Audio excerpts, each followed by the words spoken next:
Sir उनकी विचारधारा जो थी उसके ऊपर बात तो हो रही है, लेकिन कहीं न कहीं हमारा समाज ही ज़िम्मेवार है इसके लिए।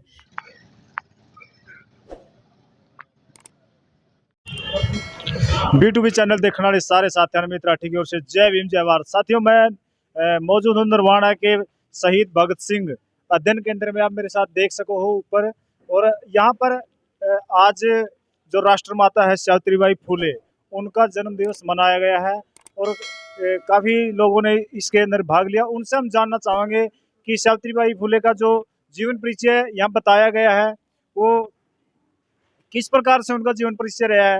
तो हमारे साथ आप देख सको हो बहुत सी संख्या में लोग यहाँ मौजूद है। सर जी, तो आज कार्यक्रम किया गया माता मेरा नाम जगवंती है और मैं हरियाणा ज्ञान विज्ञान समिति की शहर इकाई की प्रधान हूँ। और मैं सबसे पहले तो आपको चैनल के मुबारकबाद देती हूँ जो आज हमारे बीच में आके आपने जो कवरेज के लिए आप आए हैं, आपका बहुत बहुत धन्यवाद। आज माता सावित्रीबाई फुले की जयंती है और इसके ऊपर हमने नरवाना के अंदर भगत सिंह लाइब्रेरी में हमने एक विचार गोष्ठी का आयोजन किया था, ताकि माता सावित्रीबाई फुले के जो विचार हैं लोगों के बीच में जाएं, और जो उन्होंने महिलाओं के लिए जो स्कूल खोले थे और उसके लिए जो उन्होंने संघर्ष किया कि महिलाएं, हर एक तबके की महिलाएं पढ़े और आगे बढ़े, इसके लिए हमने आज नरवाना के अंदर विचार गोष्ठी का आयोजन किया हुआ था। तो कितने लोगों ने यहाँ भाग लिया इस कार्यक्रम में? यहाँ 100 के करीब महिलाएं और बच्चे और पुरुष शामिल हुए थे। तो हरियाणा ज्ञान विज्ञान समिति है जो लगातार कई वर्षों से इस क्षेत्र में काम कर रही है, तो कितना बदलाव देखते हो आप?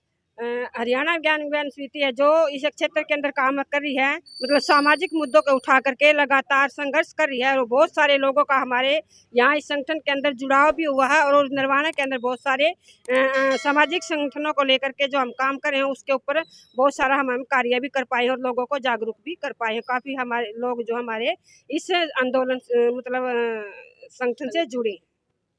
तो हमारे साथ एक बहन जी भी मौजूद है, उनसे भी हम जानना चाहेंगे कि जो माता सावित्रीबाई फुले का जो जीवन संघर्ष रहा है, आप किस प्रकार से देखते हो उनके जीवन में? सभी को नमस्कार, आपको भी नमस्कार सर। नाम हाँ जी, मेरा नाम रेनू है। मैं extension lecturer in commerce KM government college में शिक्षिका के पद पर हूँ। तो अगर मैं देखूँ तो ऐसी महान नायिका जो जीवन के अंदर अपने दुख और सब दुखों को देख अनजान करते हुए भी समाज के लिए बहुत सारा काम किया है, और खासकर शिक्षा के क्षेत्र में एक बहुत बड़ा योगदान दिया है। ज्योतिराव फुले और सावित्रीबाई फुले जो एक अनपढ़ स्त्री होते हुए भी खुद पढ़ी, लोगों के लिए फ्री निःशुल्क स्कूल खोले, और आगे बहुत सारी लड़कियों को जो खासकर की अछूत थी या जो गरीब तबके की लड़कियां थी उनके लिए काफी सारे 18 स्कूल खोले और शिक्षा में बहुत महत्वपूर्ण योगदान दिया सर। भी उस लेवल की बात क्यों नहीं हो पा रही? अगर देखा जाए स्कूलों में या सरकारों के द्वारा या गाँव में उस लेवल की बात क्यों नहीं हो पा रही? उनकी जो विचारधारा है सर उनकी विचारधारा जो थी उसके ऊपर बात तो हो रही है, लेकिन कहीं ना कहीं हमारा समाज ही जिम्मेवार है इसके लिए। क्यों जिम्मेवार है? क्योंकि आज भी समानता का अभाव है घर में, हमारे घर में, स्कूलों में या कहीं पे भी अगर समाज में देखा जाए तो लोग अब भी थोड़ा सा मतलब कि भेदभाव रख रहे हैं लड़का और लड़की में, और शिक्षा के क्षेत्र में लड़कों को ज़्यादा प्रेफरेंस दे रहे हैं, लड़कियों की इतनी ज़्यादा उनको सुविधा नहीं दी जा रही। तो समाज में परिवर्तन लाने के लिए ऐसे जो संगठन हैं इनके साथ जुड़ाव रखना पड़ेगा। ऐसी जो विचार गोष्ठियाँ हैं ओपन, जैसे कि हर अलग अलग जगह पर, अलग अलग गाँव में, अलग अलग स्कूलों पे अगर हम इन बातों को रखें, इन पक्षों को रखें, इन विचारों को रखें तो लोग जागरूक भी होंगे और आगे बहुत बड़ा परिवर्तन होगा सर। तो सरकारें क्यों नहीं काम कर पा रही इस बात पे? सरकारों की अपनी नीति है, उनके अपने मसले हैं, कभी धर्म को लेके, कभी जाति को लेके, कभी पैसे को लेकर ही, या लोगों को आपस में तुड़वाने को लेकर अलग अलग मसले हैं। और हर सरकार का अपना ही एक एजेंडा होता है जिस पर वो अपना एजेंडे से ही कार्य करना चाहती है। इसीलिए सरकारें इस शिक्षा के मुद्दे पर भी काम नहीं कर रही। इसीलिए आप देख रहे होंगे कि सरकारी स्कूलों का बंद हो जाना या 8000 स्कूलों का बंद हो जाना। अक्सर ये जो सरकार है वो चाहती ही ऐसा है कि बच्चे पढ़ ही ना पाए, वो जागरूक ना हो पाए और अपने हकों की आवाज ही ना उठा पाए। वो जो चाहती है कि धर्म के नाम पर जो दंगे हो वो धर्म में ही फिसल कर रहे, वो कार्य मतलब अपने अधिकारों से वंचित रहे। क्योंकि अगर अधिकारों से वंचित हो गए तो वो सरकार का रुख ही बदल देंगे, और यही सरकार नहीं चाहती, इसलिए सरकार काम नहीं करना चाहती। लेकिन सरकार के द्वारा तो शिक्षा की देवी सरस्वती को बताया जाता है।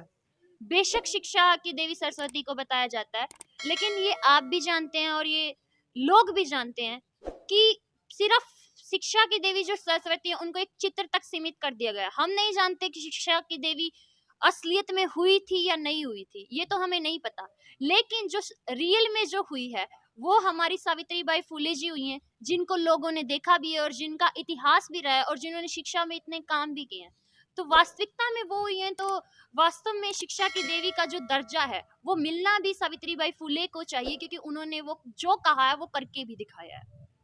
तो हमारे साथ ज्ञान विज्ञान समिति संगठन है जो उनके अध्यक्ष भी मौजूद है, उनसे भी हम जानना चाहेंगे कि आज माता सावित्रीबाई फुले का जो जन्मदिन मनाया है नरवाना के अध्ययन केंद्र शहीद भगत सिंह अध्ययन केंद्र के अंदर, तो आज क्या संदेश दिया लोगों को? तो एक बार तो नाम बता दीजिए अपना। मैं सुरेश कुमार, जिला अध्यक्ष हरियाणा ज्ञान विज्ञान समिति जींद। आज हरियाणा ज्ञान विज्ञान समिति की नरवाना शहर इकाई की पहल पे माता सावित्रीबाई फुले का जन्मदिन मनाया गया। और केवल आज नहीं मनाया, हम पिछले कई वर्षों से लगातार जन्मदिन मनाते आ रहे हैं और अलग अलग मौक़ों पे उनको कोट करते हुए उनका जिक्र करते रहते हैं। आज हमने एक विचार गोष्ठी रखी थी और इस विचार गोष्ठी में हमने सावित्रीबाई फुले जी के जीवन संघर्षों पे और आज के दौर में उन जीवन संघर्षों के महत्व के ऊपर चर्चा की थी। गोष्ठी में शामिल तमाम लोगों ने, जो अलग अलग क्षेत्रों के लोग थे, इसमें स्टूडेंट शामिल हैं, इसमें टीचर शामिल हैं, इसमें समाजी कार्यकर्ता शामिल हैं, अलग अलग तरह के संगठनों के लोग शामिल हैं और तो और यहाँ अपनी खुद की शिक्षा को ऊंचा उठाने के लिए जो सेल्फ स्टडी करने वाले बच्चे हैं वो भी इसमें शामिल थे। और उनके बीच में हमने उनके जीवन संघर्षों को रेखांकित करने की कोशिश की। और हमारा मानना ये है कि असली जो केवल इतना मसला नहीं है कि वो पहली शिक्षिका थी, वो पहली क्रांतिकारी और सामाजिक नेत्री भी थी, पहली महिला नेत्री थी जिनकी शहादत हुई है, जिन्होंने अपने जीवन संघर्षों के चलते अपनी शहादत दी है। और आज हम ये मानते हैं कि वो वास्तव में शहीद का दर्जा उनको मिले और वास्तविक शहीद और शिक्षा की देवी सावित्रीबाई फुले ही हैं। ये संदेश देने की कोशिश हमने विचार गोष्ठी के जरिए की है।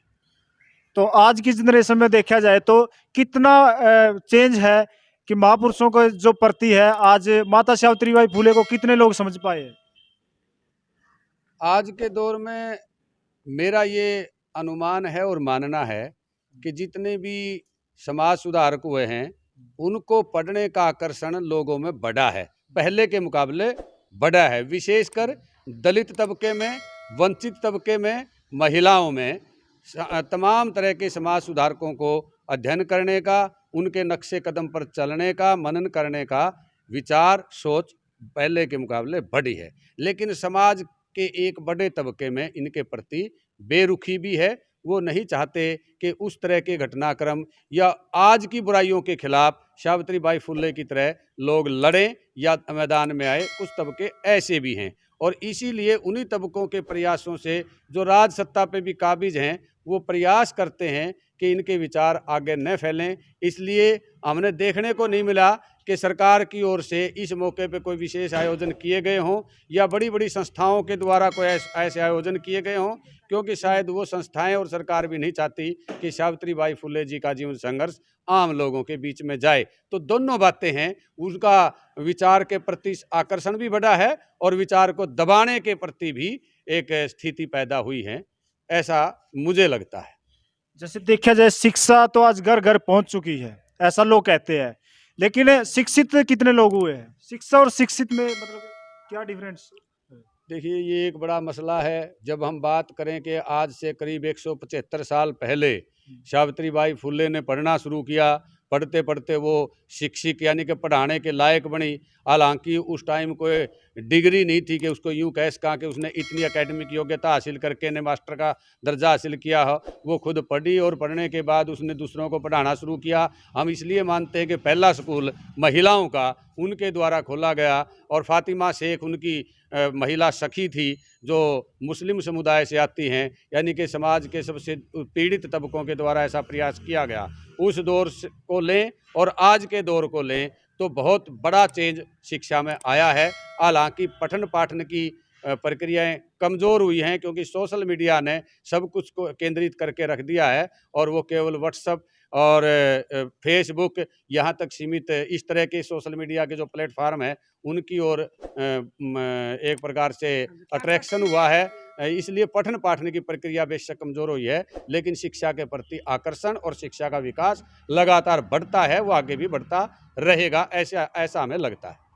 तो हमारे साथ चांदीराम जी भी मौजूद है, इनसे भी जानना चाहेंगे कि शिक्षा का असल उद्देश्य क्या होना चाहिए। देखिए, शिक्षा का असल उद्देश्य होना चाहिए बौद्धिक विकास और मानवता के जीवन का उत्थान कैसे करें, जो कि आज की शिक्षा में मौजूद नहीं है। तो आप तो लगातार कार्यक्रम करते रहते हो, तो हर जगह जाते हो, तो लोगों का क्या रिएक्शन रहता है इस मामले में? देखिए, लोगों के अपने अपने अट्रैक्शन हैं। कोई व्यक्ति मनोरंजन के लिए आता है और कोई व्यक्ति जानकारी के लिए आता है, लेकिन जिस तरह से धीरे धीरे जुनूनी लोग काम करने लगे हुए हैं, तो परिवर्तन भी नज़र आता है और बहुत से लोग महापुरुषों की विचारधारा को समझ भी रहे हैं, उस पर काम भी कर रहे हैं। तो आज B2B जो चैनल है, हमने भी अभी एक मुहिम चलाई है कि समाज के अंदर जितने भी जागरूक लोग हैं उनको उन तक पहुंचकर उनकी बातों को पब्लिक तक पहुंचाने का हमारा भी कार्य है, और समाज में जो कोई भी है हम उन तक पहुंचने का प्रयास करते रहते हैं। तो B2B के माध्यम से आप क्या संदेश देना चाहोगे?